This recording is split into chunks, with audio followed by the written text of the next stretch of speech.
Bonjour, c'est Olivier Jolivet et bienvenue dans le premier épisode de Super Vite.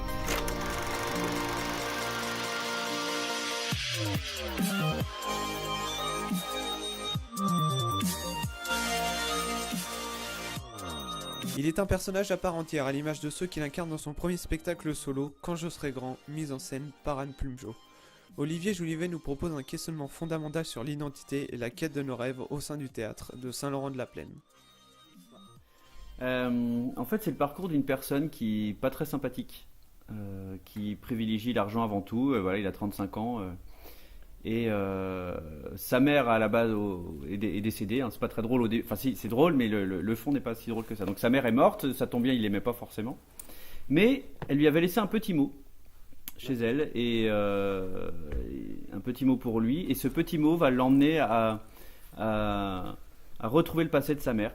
Pour réapprendre à aimer sa mère, hein, même si elle n'est plus là. Et en fin de compte, à travers ça, lui, ça va changer toute sa vie. Sa façon de vivre et tout ça.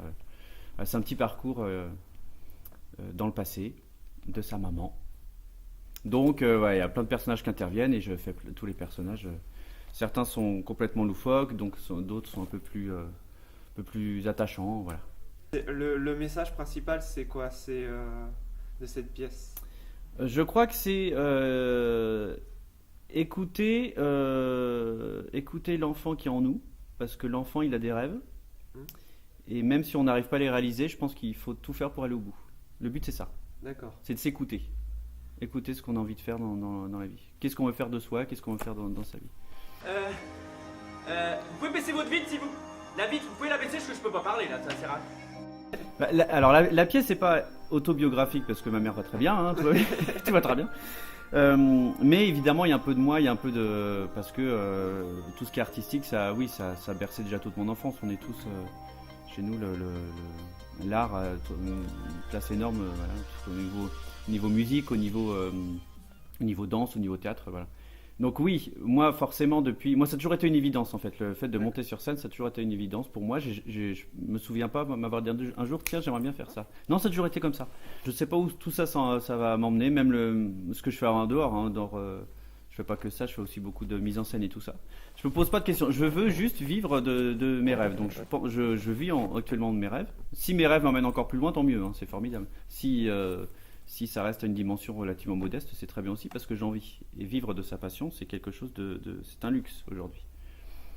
Et donc voilà, non, je prends les choses, j'ai envie de choses, alors je les fais, voilà. Je me pose pas tant de questions que ça. Alors quand je monte sur scène, en général, oui, je me mets toujours donc souvent on se fond dans un personnage, même si on a toujours une partie de soi qui reste. On se fond pas à 100% dans un personnage, évidemment, c'est nous, donc on a une partie de soi qui reste. Mais là, c'est vrai que c'est des personnages très très poussés, ouais. Donc tout est transformé. J'essaye en tout cas de faire des personnages très différents pour que le public ait l'impression qu'il n'y ait pas que moi sur scène en fait, qu'il y ait plusieurs personnages, donc plusieurs personnes qui jouent. Et ouais, ça permet de me mettre à la place de plein de personnes, ouais. Comment réagirait ce genre de personnes et comprendre certaines personnes aussi, parce qu'il y a des personnages qui sont proches de la réalité quand même s'ils sont caricaturaux. Il y a des personnages oui, qu'on a pu croiser en tout cas et dans la vie, et je me mets à la place de ces personnes-là. Il y a beaucoup de gens que je croise, même en théâtre amateur quand je mets en scène des théâtres qui ont des métiers qui se plaisent pas forcément dans leur vie, dans leur métier, qui pensent avoir raté un peu le coche quand il en était encore temps, qui pensent avoir avoir raté quelque chose. Et je pense que l'idée vient de là. Je me dis, mais déjà, il est jamais trop tard, je pense, pour réaliser ses rêves.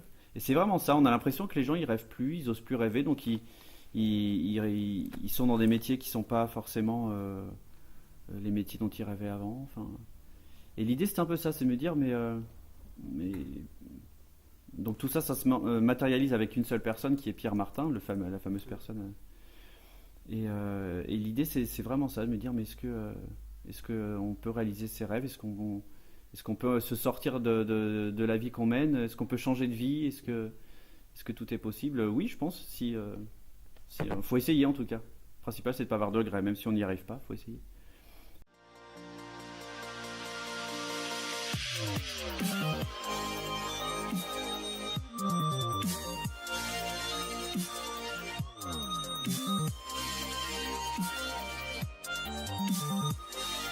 Alors on est dans un vieux théâtre qui s'appelle le Théâtre des Rêveries. C'est un très vieux théâtre, enfin un très vieux théâtre. Il a plus de 100 ans. Il était construit en fait à côté d'une église parce qu'on était encore sous le cadre de patronage, hein, c'est-à-dire que c'était. Et cette salle, elle est incroyable parce que c'est une scène qui tourne, c'est-à-dire que c'est un plateau tournant avec un mécanisme d'origine, donc ça devient même pratiquement, je crois, l'unique salle en France à avoir ce genre de mécanisme d'origine avec un plateau qui tourne comme ça. Donc ça permet de faire plein de choses au niveau mise en scène, au niveau décor. Et la salle en elle-même est très très bien faite. Bon, il n'y a pas beaucoup de place, c'est intime, il y a 150 places, il y a des coulisses incroyables. Enfin, tout est resté dans son jus depuis 100 ans. C'est un très beau théâtre. Il y a très peu de théâtres comme ça maintenant en ville, en fait. C'est une vraie chance d'avoir ce genre de petit théâtre encore en campagne. Il faut les faire vivre, ce genre de théâtre. Donc il faut jouer dedans, il faut pas forcément du théâtre, il faut danser, il faut chanter, il faut... Et le but, c'est aussi ça. Moi, ce théâtre-là, je suis tombé amoureux parce que j'ai joué là quand j'étais petit. Et j'ai pratiquement joué tout le temps là. D'accord. J'ai joué aussi beaucoup à la Pommeraye avec une salle qui n'existe plus maintenant. Mais cette salle-là, elle est chargée de souvenirs. Donc ça colle bien, en fait, un peu avec l'esprit de la pièce parce que je me revois quand j'étais petit, quand je jouais là, quoi. Oui, t'as un passif avec une C'est salle ça. qui elle-même a un passif. Exactement, vis-à-vis de- ouais. Et non seulement ça, il y a aussi mon père qui joue beaucoup, qui a beaucoup joué là, mon frère aussi qui est dans ce métier-là.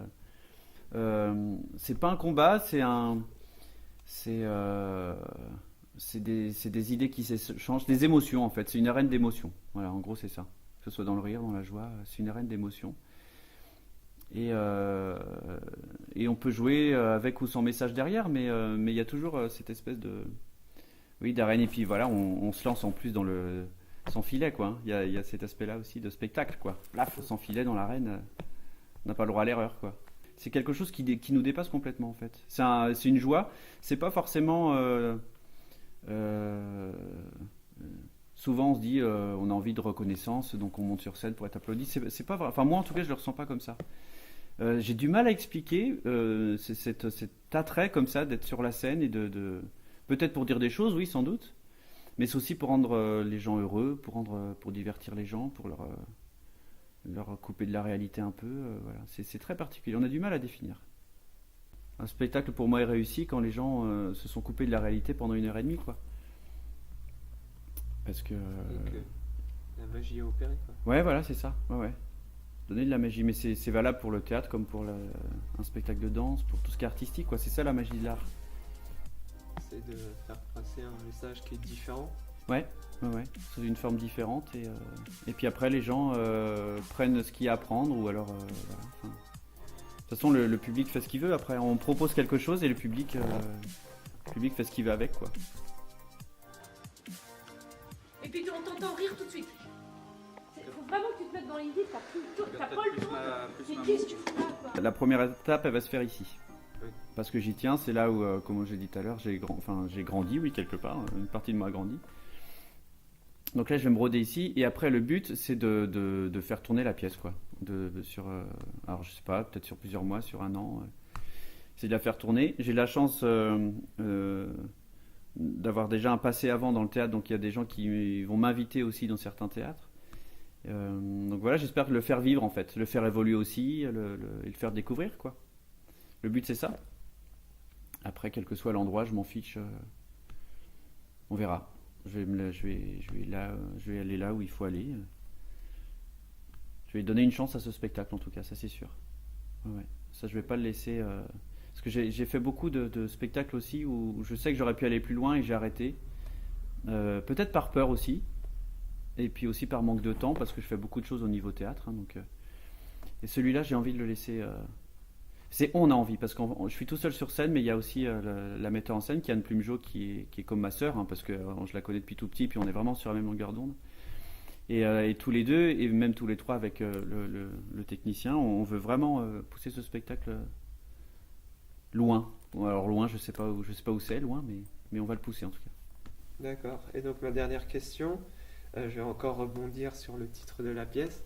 Ouais. Olivier Jolivet, il ressemblera à quoi quand il sera grand? À quoi il va ressembler À quoi il peut ressembler Olivier Jolivet plus tard? J'espère que ce sera quelqu'un de bien déjà.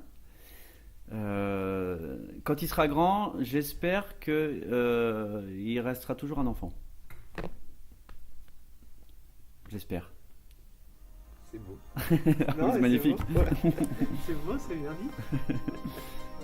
Tu me fais un coupé à la caméra comme ça. Coupé.